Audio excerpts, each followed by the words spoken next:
So let's begin our today's session, and here's our first question. With reference to India-China border talks, consider the following statements. हमारा पहला statement है, the 25th round of special representative talk was held in New Delhi between NSA Ajit Doval and the Chinese foreign minister. Second statement कह रहा है, both sides reaffirmed commitment to the 2005 political guiding principle for boundary settlement.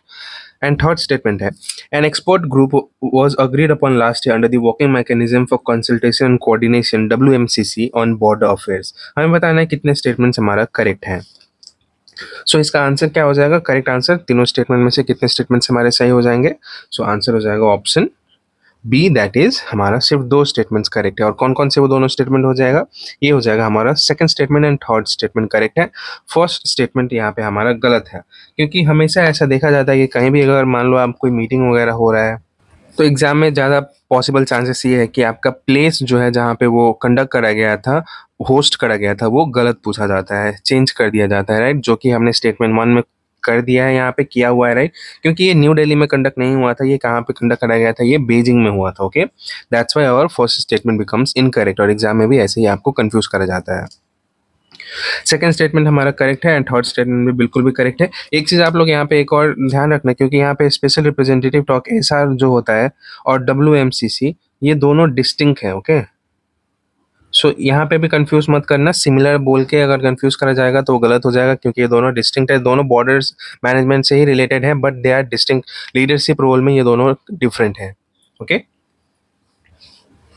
और LSC जो है, LSC में 3 sectors है. ठीक है, ये भी याद रखना. LSC has 3 sectors. पहला है वेस्टर्न, जो कि लद्दाख रीजन में है. दूसरा आता है मिडिल, जो कि हिमाचल प्रदेश एंड उत्तराखंड रीजन में भी आता है, राइट? एंड थर्ड है ईस्टर्न साइड, जो कि हमारा सिक्किम एंड अरुणाचल प्रदेश साइड में आता है. Okay, so now let's move on to the next one. Second question है, consider the following statement regarding the Supreme Court's March 11 judgment on OBC creamy layer criteria. पहला statement हमारा कह रहा है, it concerned the wealth or income test applicable to OBC candidate of the civil services examination. Second है, the judgment directed creation of supernumerary posts for OBC candidate wrongly excluded due to parent salary based creamy layer classification. और third हमारा कह रहा है, retrospective implementation was held by the center to have no impact on service matters settled since 2012. यहाँ पे भी हमें बताना है कि कितने स्टेटमेंट्स हमारे करेक्ट हैं. सो हमारा आंसर हो जाएगा option A, that is first and second statement सिर्फ सही है, तीसरा स्टेटमेंट हमारा यहाँ पे गलत हो जाएगा. अब देखते हैं क्यों गलत है तीसरा स्टेटमेंट और बाकी के दो स्टेटमेंट्स बिल्कुल भी सही है. तो पहला सही है क्योंकि जो अभी रिसेंटली केस हुआ था union of India versus Rohit Nathan के केस में, सो ये ओबीसी क्राइटेरिया जो है वहाँ पे वेल्थ और इनकम बेसिस पे उससे ही रिलेटेड है, 2025 का जो एग्जाम हुआ था, है ना? और सेकंड स्टेटमेंट भी हमारा करेक्ट है क्योंकि centre sought to implement it by creating supernumerary post rather than disturbing settled matters. Okay, और थर्ड स्टेटमेंट गलत है क्योंकि यहाँ पे सेंटर ने ये बोला था कि अगर हम रेट्रोस्पेक्टिव इंप्लीमेंट करते हैं तो क्योस हो जाएगा, बहुत ज़्यादा प्रॉब्लम्स होने लग जाएंगे, है ना? कास्केडिंग इफेक्ट हो जाएगा. ओके, सो रेट्रोस्पेक्टिव में इम्पैक्ट होगा ऐसा सेंटर ने बोला है, इसीलिए हमारा थर्ड स्टेटमेंट इनकरेक्ट हो जाता है. ओके, और ओबीसी क्रीमी लेयर से एक इंपॉर्टेंट जजमेंट है, राइट? सुप्रीम कोर्ट का जजमेंट 1992 का कौन सा है? वो इंदिरा साहनी जजमेंट है, जहाँ पे हमारा क्रीमी लेयर का कॉन्सेप्ट सुप्रीम कोर्ट ने दिया था. ओके, अब नेक्स्ट है, the Cauvery water management authority functions under which of the following. बताना है, और हमारे 4 ऑप्शन है. पहला है an order of the national green tribunal. Second है the inter state river water dispute act 1956 following supreme court's directive. Third है the river board act 1956 and fourth है a bilateral MOU between Karnataka and Tamil Nadu. So इसका correct answer क्या हो जाएगा? The answer will be option B, that is Interstate River Water Dispute Act 1956 following a Supreme Court's directive. So ये supreme court का directive कब आया था? ये 2018 में आया था सुप्रीम कोर्ट का डायरेक्टिव, जब ये Kaveri water management authority act है ना, कॉन्स्टिट्यूट करा गया था कावेरी वाटर डिस्प्यूट से रिलेटेड. ओके, अब यहाँ पे एक और चीज़ ये है कि कावेरी जो रिवर बेसिन है वो कितने स्टेट्स में है, कितने स्टेट्स में स्पैन करता है? तो that is Karnataka, Tamil Nadu, Kerala and Puducherry. ठीक है, 3 स्टेट्स, एक यूनियन टेरिटरी है यहाँ पे. और एक और इम्पॉर्टेंट चीज़ यहाँ पे ये याद करने वाला है, क्योंकि वाटर जो है वो एक स्टेट लिस्ट में बिलोंग करता है, ठीक है, स्टेट के अंडर आता है water, under entry 17 state list में। और बट इंटर स्टेट वाटर जो है, इंटर स्टेट रिवर्स, ये यूनियन लिस्ट एंट्री 56 में बिलोंग करता है। ओके, सो यहाँ पे भी आप कंफ्यूज मत करना, अगर आपको कंफ्यूज करा जाए है ना एग्जाम में statement based related, so do not confuse है। So you can join us on WhatsApp channel and Telegram. अगर आपको पीडीएफ चाहिए, हमारे पीडीएफ चाहिए अगर हमारे इस सेशन का, तो आप ज्वाइन कर सकते हैं हमारे। And if you want to practice more MCQs based on current affairs, तो आप लोग हमारे चैनल को ज्वाइन कर सकते हैं। अगला क्वेश्चन है, असोसिएशन रीजन से रिलेटेड है। The special representative SIR of electoral rolls in Karnataka led to deletion of names in urban constituencies at a much higher rate than in rural areas. Reason क्या कह रहे हैं? The election commission of India release the electors to population EP ratio for Karnataka which showed clear signs of over enrolment in urban seats. बताना है हमें answer क्या हो जाएगा इसका। तो इसका आंसर हो जाएगा ऑप्शन सी, क्योंकि हमारा एसोसिएशन सही है बट रीजन जो है ये गलत दिया हुआ है। ओके, यहाँ पे पहला स्टेटमेंट या जो एसोसिएशन हमारा है बिल्कुल भी सही है, क्योंकि अर्बन एरियाज में ज़्यादा नेम डिलीट हुआ है अगर कंपेयर करें रूरल एरिया से, तो वो पहला स्टेटमेंट बिल्कुल भी सही है। सेकंड यहाँ पे गलत है, क्योंकि इलेक्टर्स टू पॉपुलेशन रेशियो जो ईसी को प्रोवाइड करना चाहिए, और वो मैंडेटरी भी है प्रोवाइड करने के लिए, बट ईसी वो प्रोवाइड नहीं कर रहा है। अभी तक जितने भी एसआईआर हुए हैं उनमें से एक में भी ईसी इलेक्शन कमीशन ने ईपी रेशियो प्रोवाइड नहीं किया है। ओके, बट ये क्या है, despite being mandatory, election commission ने अभी तक एक भी एसआईआर में ये रेशियो प्रोवाइड नहीं करा है। ओके,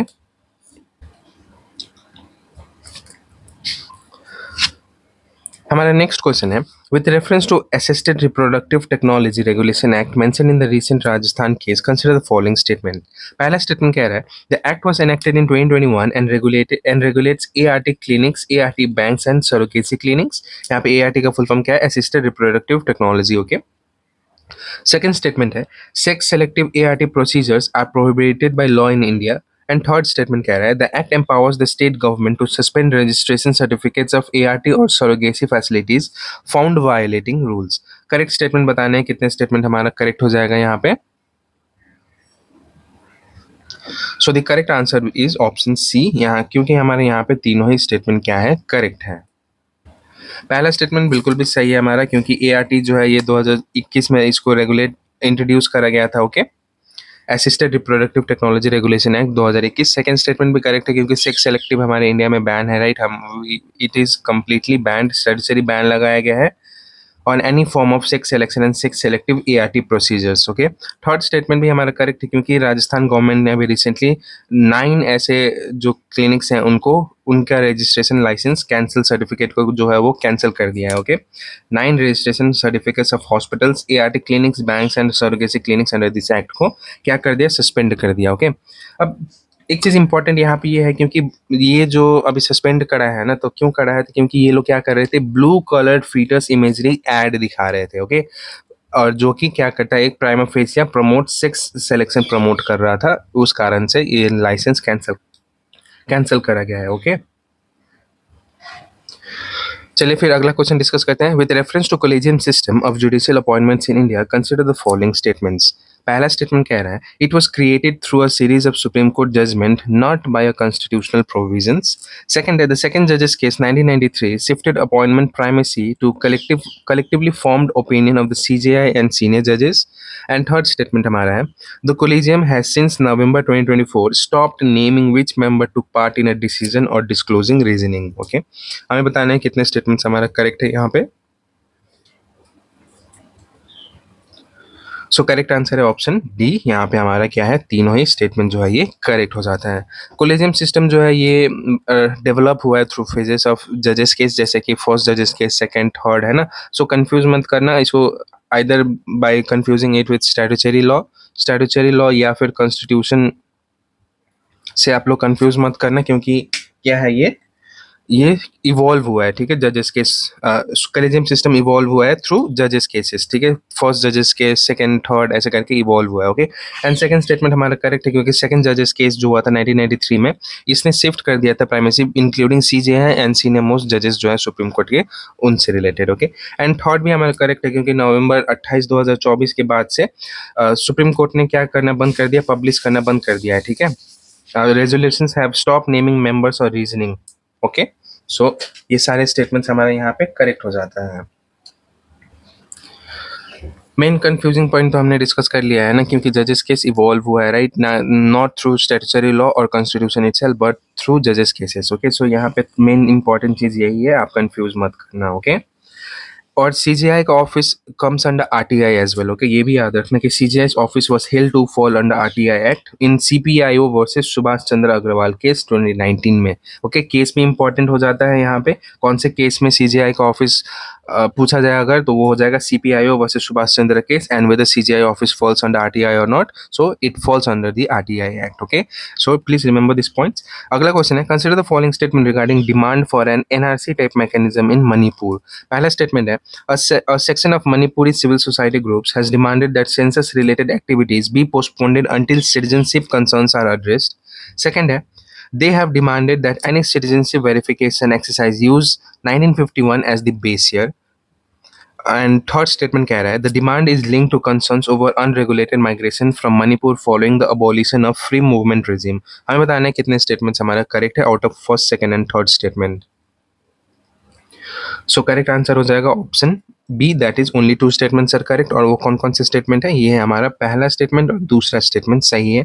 तीसरा स्टेटमेंट गलत है, क्योंकि यहाँ पे फ्री मूवमेंट रिजीम जो दिया है ये गलत है, ये यहाँ पे ये ना होके क्या होगा अभी हम देखते हैं आगे, है ना। पहला स्टेटमेंट सही है, क्योंकि जो सिविल सोसाइटीज ग्रुप है मणिपुर में, they are demanding for an NRC. जैसे आसाम में एनआरसी है ना, सेम उसी टाइप से एनआरसी का डिमांड कर रहे हैं वो लोग, और बोला जा रहा है कि सेंसस से पहले ही एनआरसी को कंडक्ट करा जाए, इसीलिए हमारा पहला स्टेटमेंट सही हो जाता है। सेकंड स्टेटमेंट भी सही है, क्योंकि ये लोग बोल रहे हैं कि 1951 का जो सेंसस था उस सेंसस के बेसिस पे एनआरसी कंडक्ट करा जाए, ओके। और मणिपुर इंडिया में मर्ज कब करा गया था, बिफोर 1949 मर्जर विद इंडिया, ठीक है। सो इसीलिए ये लोग बोल रहे हैं कि 1951 का सेंसस पे जो एनआरसी है वो कंडक्ट करा जाए। थर्ड हमारा गलत हो जाता है यहाँ पे, क्योंकि मणिपुर का जो पहला हुआ क्या हुआ करता था, मणिपुर में पहले ट्रेडिशनल परमिट सिस्टम हुआ करता था, है ना, हमें परमिट लेके मणिपुर या नॉर्थ ईस्टर्न रीजन जाना पड़ता था, राइट। तो वो परमिट सिस्टम बैन कर दिया गया था, तो उसी से रिलेटेड बोला जा रहा है कि परमिट सिस्टम के पहले जो हमारा सेंसस था उस सेंसस के अकॉर्डिंग ही वहाँ पे एनआरसी कंडक्ट करा जाए, ना कि फ्री मूवमेंट रिजीम, ओके। इसीलिए ये यहाँ पे गलत हो गया था हमारा थर्ड स्टेटमेंट। और अभी मणिपुर में सितंबर 1 से सितंबर 30 में क्या कराया जाएगा, हाउस लिस्टिंग जो सेंसस कंडक्ट है वो कंडक्ट कराया जाएगा मणिपुर में, इसीलिए वहाँ पे पहले बोला जा रहा है कि एनआरसी कंडक्ट करो, उसके बाद फिर सेंसस कंडक्ट करो, right. So now let's see another question. The Aravalli range, often in the news for ecological concern, is the base described as which type of mountain system? पहला option है fold mountain forming by tectonic plate collision. Second है block mountains formed by faulting. Third है one of the oldest mountain system formed by extensive folding and later eroded into a relic range. Fourth option है volcanic mountains formed by successive lava eruptions. तो correct answer क्या हो जाएगा? Correct answer is option C, as obvious है ना, आप सबने भी आंसर कर ही दिया होगा इसका। सो थर्ड हमारा जो यहाँ पे ऑप्शन है वो करेक्ट हो जाता है, क्योंकि ये ओल्डेस्ट माउंटेन सिस्टम है, ठीक है, प्री कैम्ब्रियन में ही डेवलप्ड हुआ था अरावलीज, और रिसेंट अभी ये it is formed billions of years ago, right. So ये अब इरोड हो चुके हैं, है ना, इरोड होके अब ये एक टाइप से relict and they are just distributed among certain states itself, okay. और ये कौन कौन से स्टेट्स में स्पैन करता है, so it spans through Haryana, Rajasthan, Haryana, Gujarat and Delhi, and it is one of the oldest mountains, Precambrian में डेवलप हुआ था, अभी हमने डिस्कस किया इसको, right. So do not confuse it with tertiary, अगर बोला जाए कि Aravallis are tertiary systems, tertiary period में डेवलप हुआ था, तो दैट वुड बी इनकरेक्ट, क्योंकि टॉर्सरी पीरियड में कौन डेवलप हुआ था, it was the Himalayas that develop during the tertiary period, not Precambrian और समथिंग एल्स, अगर मेंशन करा जाए, है ना। And Aravallis are also important, क्योंकि अरावलीज क्या करते हैं, it helps it acts as a barriers against desert expansion, जो हमारा थार डेजर्ट है राजस्थान में, राइट, तो उसका एक्सपेंशन में भी एक्सपेंशन नहीं होने देता है, वो थार डेजर्ट को एक्सटेंड नहीं होने देता है, ठीक है, एज अ बैरियर एक्ट करता है अरावलीज, है ना। और रिसेंटली अभी सुप्रीम कोर्ट ने एक पैनल भी अपॉइंट किया है to study the Aravallis conservation. Okay, so next question हमारा है, with reference to defence research and development organisation consider the following statements. पहला स्टेटमेंट कह रहा है, the defence minister has approve transfer of technology of all conventional missile system to India defence manufacturer. Second है, this move aims to shift missile project from the development stage to industrial scale production. And तीसरा है, the decision applies exclusively to public sector defence undertaking. हमारा इसमें बताना है कितने statements हमारा correct हो जाएगा। सो इसका आंसर हो जाएगा option B, that is first and second statement हमारा सही है, थर्ड स्टेटमेंट यहाँ पे गलत हो जाएगा। ऑब्वियसली बात है, आप लोग ने भी ये गलत किया होगा, क्योंकि यहाँ पे सोचा होगा यार ट्रांसफर ऑफ टेक्नोलॉजी कर रहा है तो ये हमारा गवर्नमेंट सेक्टर्स या पीएसयूज में ही तो करेंगे, राइट, प्राइवेट को क्यों इंक्लूड करा जाएगा। बट ये गलत है यहाँ पे, क्यों? ठीक है, क्योंकि अभी रिसेंटली राजनाथ सिंह हमारे डिफेंस मिनिस्टर ने अप्रूव कर दिया है ट्रांसफर ऑफ टेक्नोलॉजी टू जितने भी DRDO develop conventional missile system है उन सब पे ट्रांसफर ऑफ टेक्नोलॉजी करा जाएगा। सेकंड स्टेटमेंट भी करेक्ट है हमारा, क्योंकि ये क्या करेगा, ट्रांजिशन जो हमारा from transition to facilitates transition from development stage to industrial scale production. ठीक है, ट्रांजिशन पीरियड, ट्रांजिशन से अब क्या करेगा, ये प्रोडक्शन में मूव करेगा, है ना, डेवलपमेंट फेज से अब प्रोडक्शन फेज में मूव करने के लिए ट्रांसफर ऑफ टेक्नोलॉजी करा जा रहा है। थर्ड स्टेटमेंट हमारा गलत हो जाएगा, क्योंकि यहाँ पे हमने क्या बोला था, इंडियन डिफेंस मैन्युफैक्चरर्स को ट्रांसफर ऑफ टेक्नोलॉजी करा जाएगा, राइट। बट इसमें ये तो मेंशन नहीं करा गया है ना कि सिर्फ पीएसयू को ही हम इंक्लूड करेंगे, राइट, प्राइवेट को हम इंक्लूड नहीं करेंगे।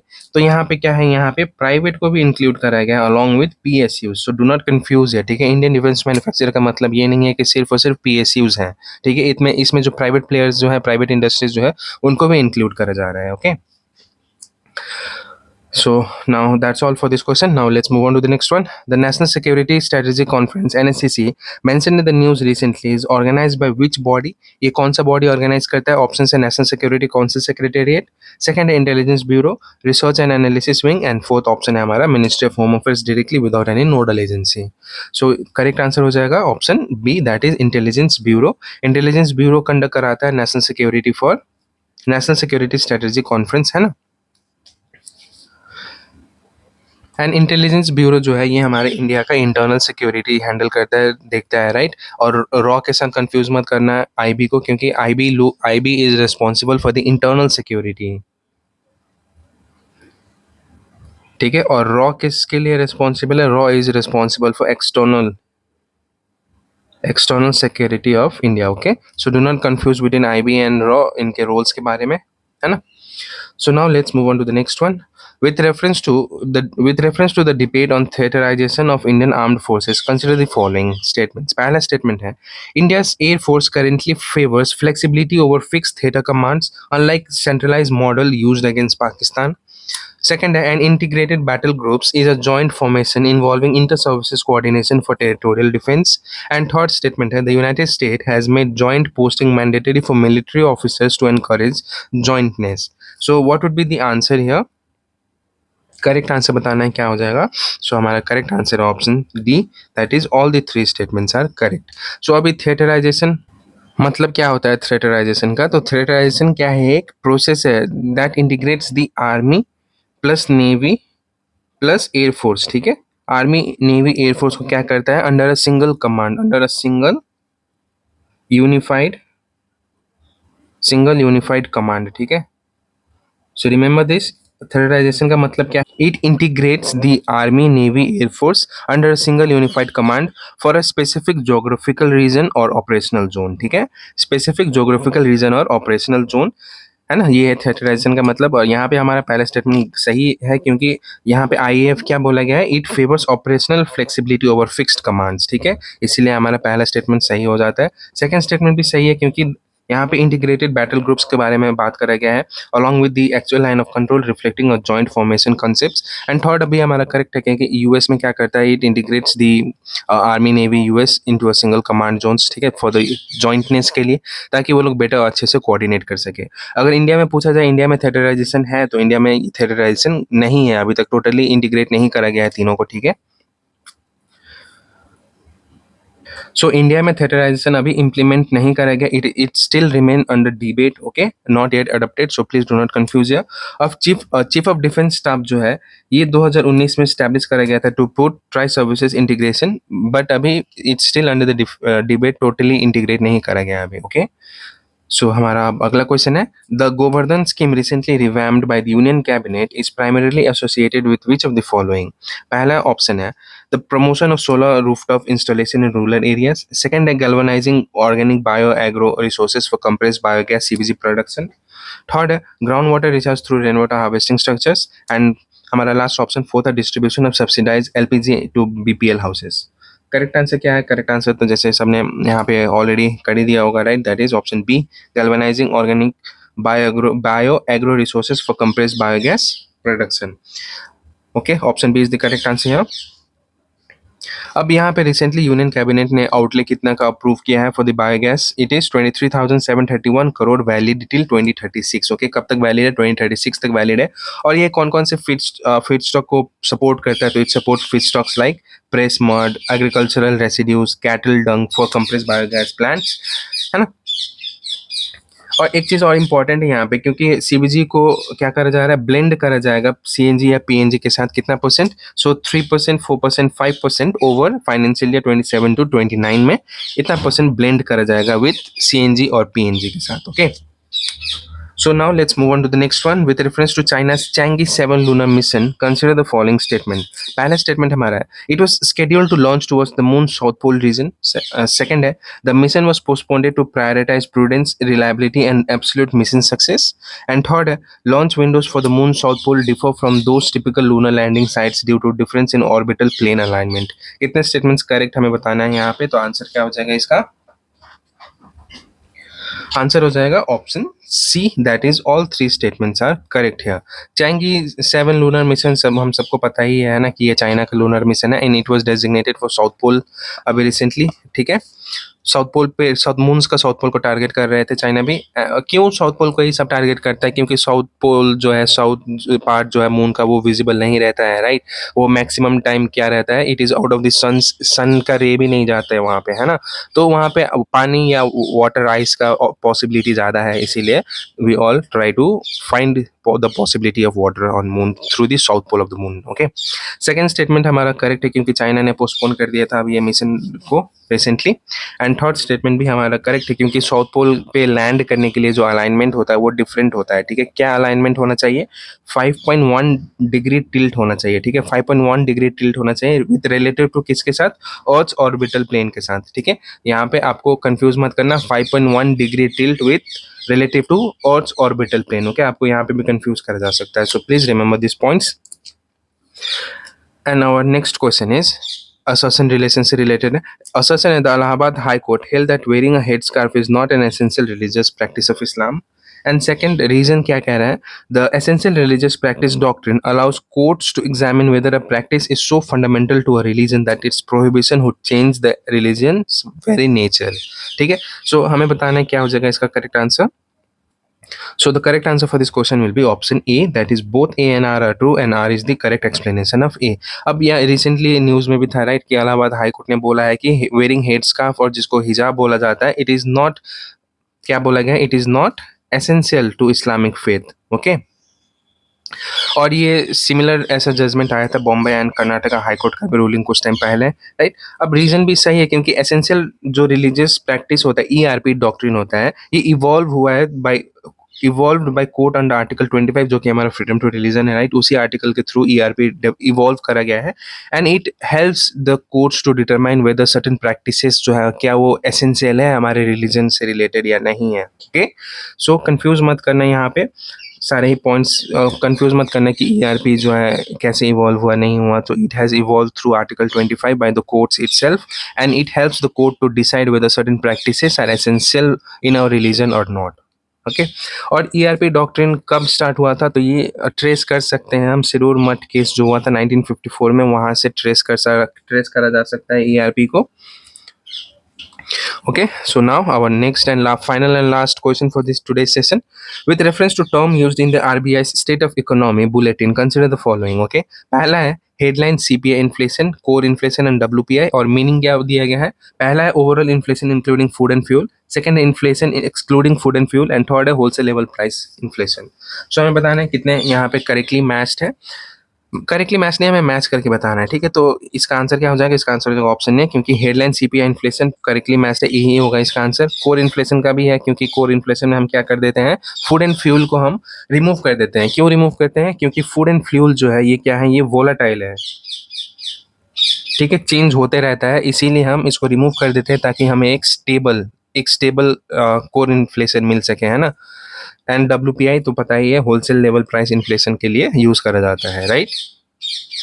और अभी रिसेंटली हमारा जो सीपीआई था ये कितना हो गया था, ये 4.45% ईयर एन ईयर देखा गया था जुलाई में।